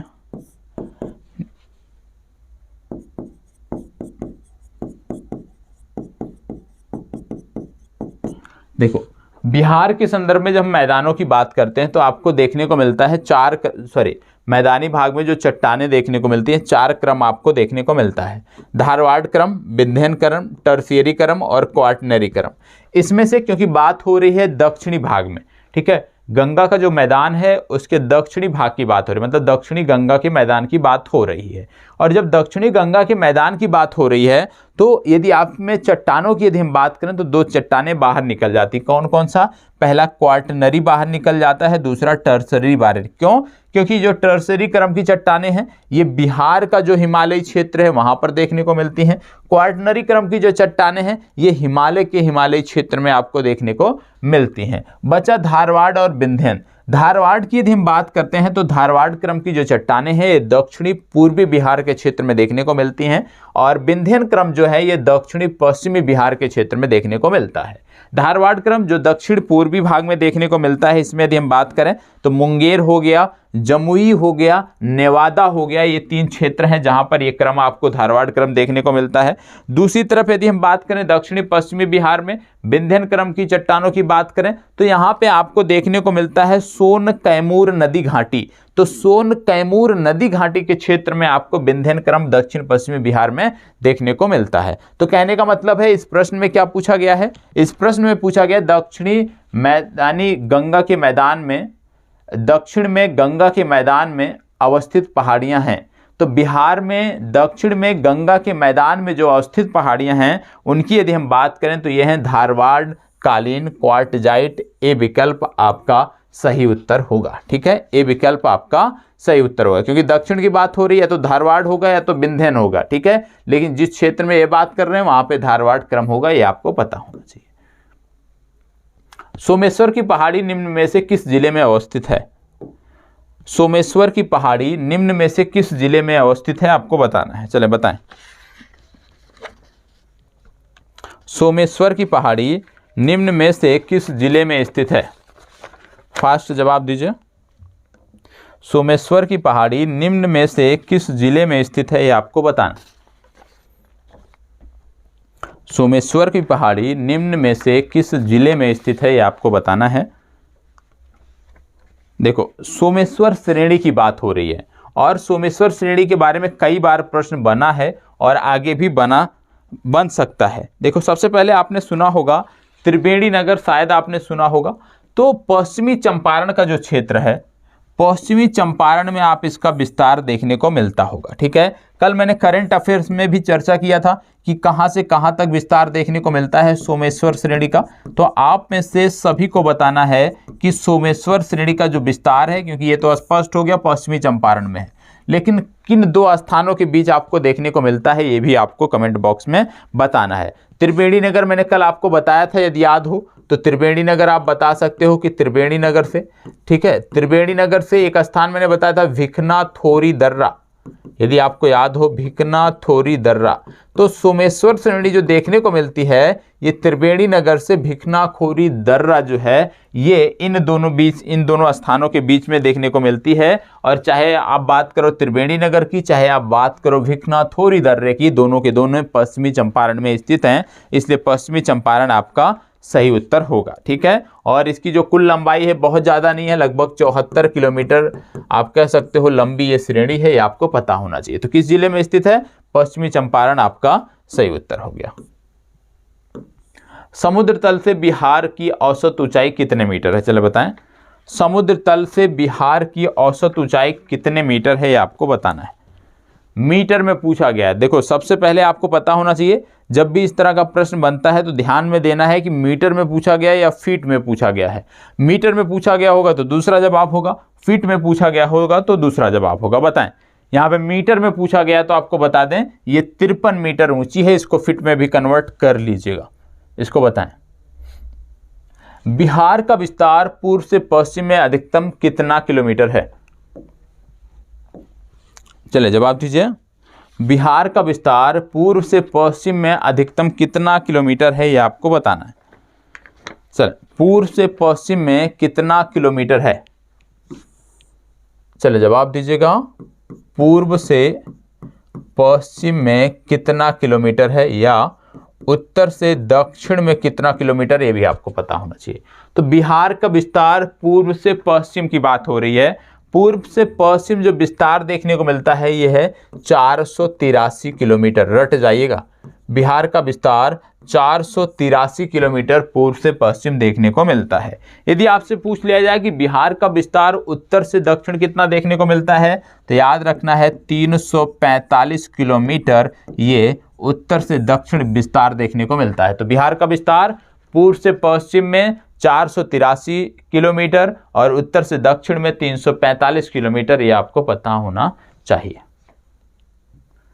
इसको बताएं, बिहार की सर्वोच्च श्रृंग की ऊंचाई कितनी है? बताएं, सर्वोच्च श्रृंग की ऊंचाई कितनी है? देखो सर्वोच्च श्रृंग की बात हो रही है तो सोमेश्वर श्रेणी आपको जाना पड़ेगा और वहां पर आप देखोगे तो 874 मीटर इसकी ऊंचाई है।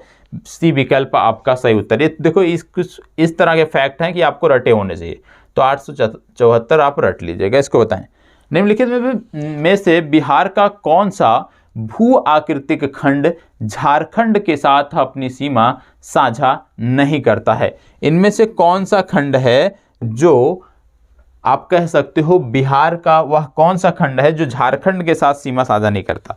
बताएं। अच्छा प्रश्न है, बहुत ही अच्छा प्रश्न है। इनमें से कौन सा है जो झारखंड के साथ सीमा साझा नहीं करता? आपने अभी देखा था कुछ देर पहले कि झारखंड जो है बिहार से अलग होकर बना था वर्ष 2000 में। अब जब झारखंड बिहार से होकर बना था तो ये आपको पता होगा कि झारखंड की अवस्थिति कहाँ पे है। और अभी आपने पढ़ा था कि गंगा का जो दक्षिणी मैदान है अध्ययन की सुविधा के लिए उसको 3 भागों में बांटा गया है, जिसमें से एक आपका गंगा सोन विभाजन था, दूसरा मगध मैदान था, तीसरा अंग मैदान था। ठीक है, ये 3 विभाजन आपको पता होना चाहिए क्योंकि ये दक्षिणी गंगा के क्षेत्र में आपको देखने को मिलते हैं। यहाँ पे क्या बोल रहा है, कौन सा भू आकृतिक खंड झारखंड के साथ सीमा साझा नहीं करता? तो इसका सही उत्तर है मिथिला मैदान। डी विकल्प आपका सही उत्तर है। ठीक है, चलिए, बिहार का कुल क्षेत्रफल कितना है? चलिए बताएं, इसके बारे में मैंने पूर्व में भी बताया है, लेकिन आप बताएं बिहार का कुल क्षेत्रफल कितना है? यहाँ पे थोड़ा सा टाइपिंग एरर है इसलिए इसको हम इग्नोर करेंगे। इसको बताएं, बाकी आपको अभी बताया जब मैंने दूसरा या तीसरा प्रश्न आज का हल किया तो उस दौरान आपको बताया गया। दक्षिण लंबाई इसके बारे में भी हमने बात कर लिया, तो इसको भी अब हटा देते हैं। 345 किलोमीटर अभी देखा था। ये बताएं, क्षेत्रफल की दृष्टि से बिहार का सबसे छोटा जिला कौन सा है? क्षेत्रफल की दृष्टि से बिहार का सबसे छोटा जिला कौन सा है, ये आपको बताना है। बताएं, क्षेत्रफल की दृष्टि से बिहार का सबसे छोटा जिला कौन सा है?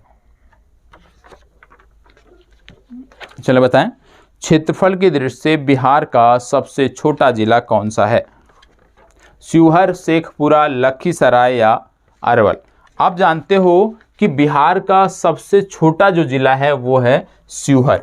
शिवहर की जब बात करते हैं तो यहाँ पर लोकसभा की 1 सीट है और राज्यसभा की और विधानसभा की भी 1 सीट है, ये भी आपको पता होना चाहिए। ठीक है, तो लोकसभा की 1 सीट यहाँ पे है और विधानसभा क्षेत्र की भी 1 सीट आपको देखने को मिलती है। शिवहर की यदि हम बात करें तो कई बार पूछा जाता है शिवहर में प्रमुख नदी कौन सी है, तो आपको पता होगा बूढ़ी गंडक जो है ये इनकी प्रमुख नदी है, इस जिले की प्रमुख नदी है, ये आपको पता होना चाहिए। यहाँ पे यदि लिंगानुपात की बात करें वह भी आप याद रख सकते हो कि 893 लिंगानुपात यहाँ देखने को मिलता है, 893। ठीक है, चलिए आगे बढ़ते हैं। बिहार का वह जिला जिसकी सीमा नेपाल एवं पश्चिम बंगाल दोनों को स्पर्श करती है, वह जिला कौन सा है जिसकी सीमा नेपाल और पश्चिम बंगाल दोनों को स्पर्श करती है? बताएं, नेपाल और पश्चिम बंगाल, याद रखिएगा बात हो रही नेपाल उत्तर में है, पश्चिम बंगाल आप कह सकते हो पूर्व में है। कहने का मतलब उत्तर पूर्व में जिला कौन सा आपको देखने को मिलता है? कौन सा देखने को मिलता है? सबसे पूर्वी जिला कौन सा है बिहार का? तो आप बताओगे किशनगंज। तो इसका सही उत्तर हो गया किशनगंज। किशनगंज के बारे में आपको और पता होना चाहिए कुछ फैक्ट, जैसे महानंदा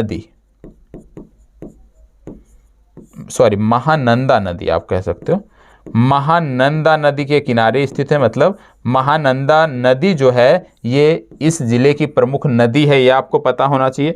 दूसरा, जूट और पटसन उद्योग, जूट एवं पटसन उद्योग के लिए ये जाना जाता है, यह भी आपको पता होना चाहिए। तो किशनगंज जूट और पटसन के लिए जाना जाता है, महानंदा यहाँ की प्रमुख नदी है, यह आपको पता होना चाहिए। चलिए आगे बढ़ते हैं।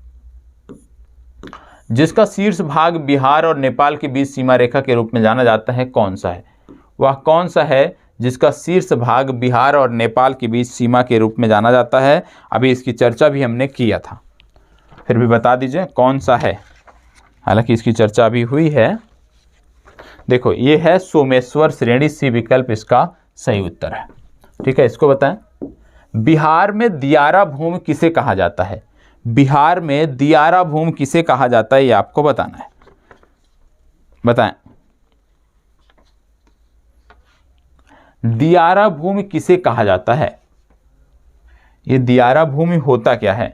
देखो उत्तरी बिहार का जो मैदान है यदि हम बात करें तो यहाँ की जो नदियां हैं वो यहाँ पे दियारा हो गया, चौर हो गया, प्राकृतिक तटबंध हो गया, ये बनाती हैं। ठीक है, चौर जो है वो निचला भाग होता है, आप कह सकते हो लगातार वर्ष भर आप कह सकते हो पानी में डूबा रहने वाला भाग होता है, पानी से आच्छादित होता है।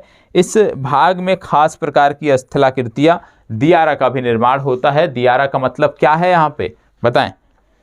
दियारा का मतलब यहाँ पे क्या है? गंगा से पूरब ऊंचा टीला क्षेत्र, जलोढ़ मैदान, वर्षा ऋतु में डूबे विशेष क्षेत्र, दक्षिणी बिहार के मैदानी क्षेत्र। बताएं, दियारा भूमि के बारे में इतना मैंने बता दिया कि चौर क्षेत्र जो होता है वहां पे आपको मिलेगा।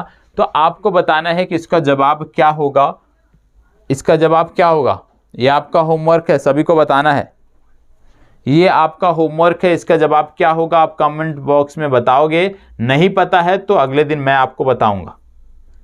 इसके बारे में बात हो गई है, इसके बारे में भी बात हो गई है, इसको बताएं।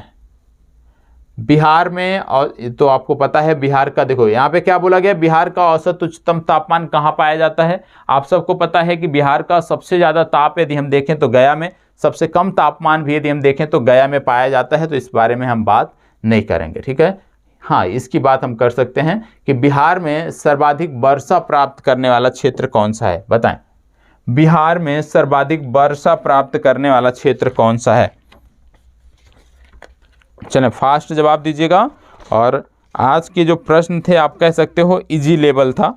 इजी लेवल इसलिए था क्योंकि आप लोगों के टेस्ट में अच्छे नंबर नहीं आ रहे हैं, तो उसका कॉन्फिडेंस थोड़ा सा बेहतर करने के लिए हमने यहाँ से शुरुआत की है। तो बताएं बिहार में सर्वाधिक वर्षा प्राप्त करने वाला क्षेत्र कौन सा है? बिहार में सबसे ज़्यादा वर्षा कहाँ होती है? पूर्णिया में, किशनगंज में, मधुबनी में, बिहार शरीफ में। देखो वर्षा का जो अनुपात है बिहार के संदर्भ में आपने देखा होगा, जैसे जैसे हम पूर्व से पश्चिम की तरफ बढ़ते जाते हैं वर्षा का जो अनुपात है कम होता जाता है। तो जो सबसे पूर्व में होगा वहाँ ज़्यादा होगा, तो इसका सही उत्तर है किशनगंज। ठीक है, चले आगे बढ़ते हैं। इसको बताएं गंगा के दक्षिणी मैदान की प्रमुख मृदा कौन सी है? गंगा के दक्षिणी मैदान की प्रमुख मृदा कौन सी है? बताएं गंगा का जो दक्षिणी मैदान है उसकी प्रमुख मृदा कौन सी है, आपको बताना है। देखो यहाँ पे है तराई मृदा। तराई मृदा आपको तराई के क्षेत्रों में देखने को मिलेगी और तराई के क्षेत्र दक्षिण में है नहीं। ठीक है, तो ये तो हो गया बाहर। दूसरी बात हो गई बल सुंदरी मृदा। बल सुंदरी मृदा की जब हम बात करते हैं तो आपको बता दें बल सुंदरी मृदा ये सहरसा, दरभंगा और मुजफ्फरपुर में आपको देखने को मिलती है। इसके बाद है लैटराइट मृदा। लैटराइट मृदा के बारे में आपको बता, इसके बारे में 3 जिले नोट कर लीजिएगा, ये आपको पता होना चाहिए। ठीक है, ये तीनों जिले कौन कौन से? सहरसा, दरभंगा और मुजफ्फरपुर, तीनों नोट कर लीजिएगा। सहरसा, दरभंगा और मुजफ्फरपुर, जहां पर बल सुंदरी मृदा पाई जाती है। लैटराइट मृदा की यदि हम बात करें इसका भी क्षेत्र याद कर लीजिएगा, कभी बदलेगा नहीं। ठीक है, लैटराइट मृदा जो है ये छोटा नागपुर के उत्तरी भागों में आपको देखने को मिलती है। छोटा नागपुर के उत्तरी भागों में आपको देखने को मिलती है। इसके बाद है कैवाल मृदा, कैवाल मिट्टी। कैवाल मिट्टी की यदि हम बात करें तो आपको देखने को मिलता है कि ये दक्षिणी भागों में आपको देखने को मिलती है। तो कहने का मतलब है यहाँ क्या बोला जा रहा है? गंगा के दक्षिणी भागों की प्रमुख मृदा कौन सी है? लैटराइट मृदा, बल सुंदरी मृदा, तराई मृदा या कैवाल मृदा, आपको बताना है। जवाब दीजिए, इसका सही उत्तर कौन सा होगा? दक्षिणी मैदान की प्रमुख मृदा कौन सी है? तो दक्षिणी मैदान की प्रमुख मृदा है कैवाल मृदा। ठीक है, डी विकल्प आपका सही उत्तर है। और बाकी तीनों के क्षेत्र आप नोट कर लीजिएगा कि बल सुंदरी कहां पाई जाती है, लैटराइट कहां पाई जाती है, इसको बताएं। कह रहा है गंगा के दक्षिणी मैदान में कैमूर पठार से लेकर पूर्व में राजमहल की पहाड़ियों तक 812 किलोमीटर संकीर्ण पट्टी जो है ये किस मिट्टी की है, आपको बताना है। बताएं किस मिट्टी की है, ये आपको बताना है। क्या बोला जा रहा है? गंगा के दक्षिणी मैदान में कैमूर पठार से लेकर पूर्व में राजमहल की पहाड़ियों तक 8 से 15 किलोमीटर संकीर्ण क्षेत्र में यह मिट्टी का कौन सा प्रकार है, बताएं। देखो एक मृदा जो है ये गंगा के दक्षिण पश्चिम भाग में पाई जाती है। गंगा के दक्षिण पश्चिम भाग में पाई जाती है, इसको बोलते हैं वलथर मृदा। इसको भी नोट कर लीजिएगा, वलथर मृदा। और इस प्रश्न का जो सही उत्तर है ये है बलथर मृदा। ठीक है, इस जो 815 किलोमीटर 8 से 15 किलोमीटर की जो ये चौड़ी पट्टी है इसमें बलथर मृदा पाई जाती है। और जैसा सबका आपने नोट किया इसी तरह नोट कर लीजिएगा कि गंगा के दक्षिणी पश्चिमी भाग में बलथर मृदा पाई जाती है। कैवाल मृदा की बात करें तो दक्षिणी भागों में पाई जाती है। कैवाल मृदा के बाद बल सुंदरी मृदा की बात करें तो सहरसा, दरभंगा और मुजफ्फरपुर में पाई जाती है।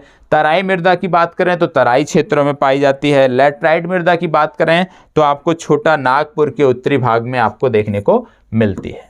इसको बताएं, नेपाल की सीमा के साथ साथ पूर्व में किशनगंज से लेकर पश्चिम में चंपारण तक किस मिट्टी का विस्तार है? क्या बोला गया है? नेपाल की सीमा के साथ साथ, ध्यान रखिएगा यहीं से आपका आंसर निकल जाएगा। बताएं, चले जवाब दीजिएगा। नेपाल की सीमा के साथ साथ, और नेपाल की सीमा के साथ साथ यदि देखें तो बहुत सारी नदियां नेपाल से निकलकर आकर गंगा में मिलती हैं, भारत में प्रवेश करती हैं। मतलब नदियों के बाढ़ वाला ये इलाका है, मतलब तराई का क्षेत्र है। तो कौन सी मृदा मिलेगी? तराई मृदा मिलेगी। ये विकल्प सही उत्तर है। जूट का सर्वाधिक उत्पादक जिला है, बताएं जूट का सर्वाधिक उत्पादन कहां पर होता है? जूट का सर्वाधिक उत्पादन कहां पर होता है, किस जिले में होता है, आपको बताना है। हालांकि अभी कुछ देर पहले आपने देखा था जूट और पटसन किशनगंज में भी होता है, लेकिन यहां पे पूछा जा रहा है सर्वाधिक उत्पादक, तो सर्वाधिक उत्पादक जिला है पूर्णिया। याद रखिएगा सी विकल्प पूर्णिया। बिहार की जलवायु है, बिहार की जलवायु किस प्रकार की है ये आपको बताना है। यहाँ पे ई विकल्प होगा तभी हम इसका सही उत्तर दे पाएंगे, क्योंकि बिहार की जब जलवायु के बारे में हम बात करते हैं तो बिहार की जलवायु उष्ण आर्द्र मानसूनी प्रकार की है, और ई विकल्प इसमें दिया नहीं हुआ है इसलिए हम टिक नहीं कर सकते। उष्ण आर्द्र मानसूनी प्रकार की जलवायु बिहार की है। इसको बताएं, बिहार में मानसून कब आता है? बहुत अच्छा प्रश्न है, बताएं। अब आपको पता होना चाहिए कि बिहार में जो वर्षा होती है वो अरब शाखा के द्वारा होती है या बंगाल की खाड़ी की शाखा के द्वारा। जब तक आपको ये नहीं पता होगा आप जवाब नहीं दे सकते। तो आपको पहले ये सोचना है कि बिहार में जो वर्षा होती है ये अरब सागर वाली शाखा से होती है या बंगाल की खाड़ी वाली शाखा से होती है। दोनों में से किस शाखा से होती है ये आपको बताना है, बताएं। आपको पता होगा बिहार में जो मानसून का आगमन होता है वो बंगाल की खाड़ी की शाखा से होता है, क्योंकि आपने बिहार के संदर्भ में एक फैक्ट पढ़ा होगा कि जैसे जैसे हम बिहार में पश्चिम से पूर्व की तरफ बढ़ते हैं, जैसे जैसे हम बिहार में पश्चिम से पूर्व की तरफ बढ़ते हैं, आपको देखने को मिलता है वर्षा का जो अनुपात है वो बढ़ता है। कहने का मतलब यदि हम पूर्व से पश्चिम की तरफ जा रहे हैं तो वर्षा का जो अनुपात है वो कम होता है। तो कहने का मतलब है कि धारा जो है, जो वर्षा की हवाएं हैं, मानसूनी जो पवनें हैं वो प्रवेश करती हैं बंगाल की खाड़ी से। और जैसे आपने पढ़ा कि बंगाल की खाड़ी से प्रवेश तो करती है, लेकिन बिहार में पहुंचने पे बिहार के पूर्वी भाग से पश्चिमी भाग में वर्षा का अनुपात कम होता है। क्यों? क्योंकि जो मानसूनी पवनें होती हैं इनमें नमी की लगातार कमी होती जाती है, क्योंकि ये शुरुआत में वर्षा करा देती हैं, फिर इनको जब नमी का सोर्स नहीं मिलता है तो हवाएं जब नमी नहीं लिए रहती तो वर्षा नहीं होती है। ठीक है, तो कहने का मतलब है कि जो हवाओं की नमी होती है वो जैसे जैसे पूर्व की पश्चिम की तरफ बढ़ती हैं कम होती जाती है, जिसके चलते वर्षा कम देखने को मिलती है। इसको बताएं। बिहार की जलवायु के बारे में हमने देख लिया, उष्ण आर्द्र जलवायु। ठीक है, तो यहाँ पे मानसून की बात हो रही थी। बिहार में मानसून कब आता है? तो बिहार में मानसून आपको जुलाई के मध्य में प्रवेश करता देखने को मिल जाता है। ठीक है, इसको बताएं। पूर्णिया और सहरसा जिले के कोसी क्षेत्र में मुख्यतः कौन सी मिट्टी पाई जाती है? पूर्णिया और सहरसा जिले के कोसी क्षेत्र में कौन सी मिट्टी पाई जाती है आपको बताना है, बताएं। कौन सी मृदा पाई जाती है ये आपको बताना है। तो आपको बता दें इस क्षेत्र में आपको खादर मृदा देखने को मिलती है। ठीक है, कौन सी मृदा? खादर मृदा देखने को मिलती है। लेकिन पिछला प्रश्न जो कि हमने देखा बिहार में वर्षा से संबंधित, बिहार की जलवायु से जुड़ा हुआ प्रश्न था, तो हमें यह भी पता होना चाहिए कि बिहार में वार्षिक वर्षा कुल होती कितनी है।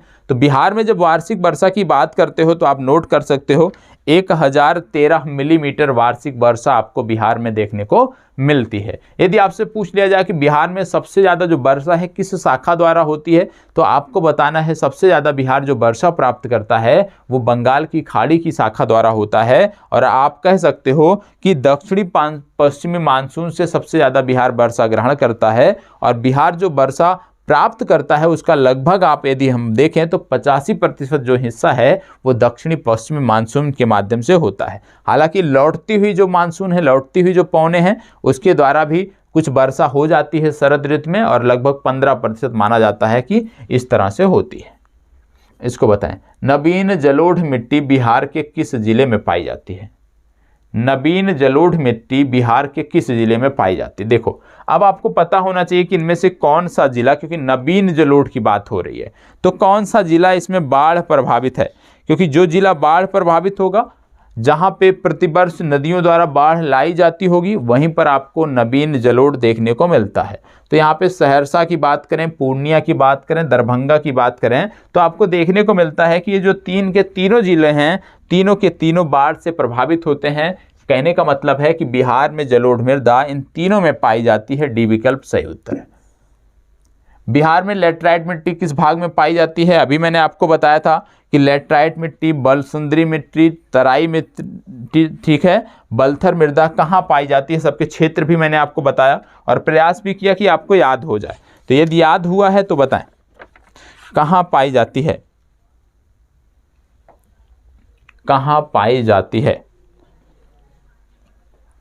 देखो, सबको पता है कि बिहार में सबसे ज़्यादा वर्षा किशनगंज में होती है, लेकिन यदि आपसे पूछ लिया जाए सबसे कम वर्षा कहाँ होती है, तो आपको बताना है सबसे कम वर्षा अरवल में होती है। ठीक है, देखो अभी आपको बताया था कि छोटा नागपुर पठार के उत्तरी भागों में बिहार में लेटराइट मृदा पाई जाती है? बी विकल्प आपका सही उत्तर है। इसको बताएं। बिहार में 5 से 7 किलोमीटर चौड़ी पट्टी का तराई क्षेत्र विस्तृत है कहाँ पर? जो तराई क्षेत्र है उसका विस्तार कहाँ पर है ये आपको बताना है। चले बताएं कहाँ पर आपको देखने को मिलता है। अब इसके लिए जरूरी क्या है कि आपको पता होना चाहिए कि इनमें से जो जिले दिए हुए हैं कौन से जिले ऐसे हैं जो उत्तरी भागों में आपको देखने को मिलते हैं, जो नेपाल के साथ बॉर्डर बनाते हैं कौन से जिले हैं, जो यूपी के साथ बॉर्डर बनाते हैं टॉप में कौन से जिले हैं। तो आपको देखने को मिलेगा पूर्वी चंपारण हो गया, ये आप कह सकते हो तराई के क्षेत्र में आता है। अररिया हो गया, किशनगंज हो गया, छपरा, ये सभी के सभी तराई के क्षेत्र में आते हैं। ए विकल्प आपका सही उत्तर है। इसको बताएं। दलदली मिट्टी बिहार के किस जिले में पाई जाती है? वह जिला कौन सा है बिहार का जहां पर दलदली मृदा पाई जाती है? बताएं। जहां पर भैया बाढ़ आती होगी, पानी की अधिकता होगी, बाहुलता रहती होगी, वहीं पर पाई जाएगी। तो आप बताएं किस क्षेत्र में पाई जाती है, इनमें से कौन सा सही है? इसमें यदि हम देखें तो डी विकल्प इसका सही उत्तर है, उपयुक्त सभी। ठीक है, चले तो आज के लिए इतना ही, और कल से जो आपको ये सीरीज मिलेगी, ठीक है, प्रश्न बहुत अच्छे रहेंगे और उसमें मैं कुछ सिलेक्टेड टॉपिक रखा रहूँगा, क्योंकि अब हमारा जो प्रयास है कि आपको कुछ सिलेक्टेड टॉपिक भी बताए जाएं जिनका आप अध्ययन करते चलें। तो वो जो सिलेक्टेड टॉपिक हैं उनके बारे में भी बात होगी। जो प्रश्न रहेंगे उन कुछ सिलेक्टेड टॉपिक से रहेंगे जहाँ से प्रश्न हर बार पूछे जाते हैं। तो वो मैंने होमवर्क किया है, तो वहाँ से देखकर, वहाँ से करके चीज़ें थोड़ा सा और आप कह सकते हो कि और एक लेवल बेहतर करने का प्रयास किया जा रहा है। तो इसी तरह से सहयोग करते रहें, बाकी सारी चीज़ें आपकी अच्छी देखने को मिलेगी। धन्यवाद, बहुत बहुत आभार।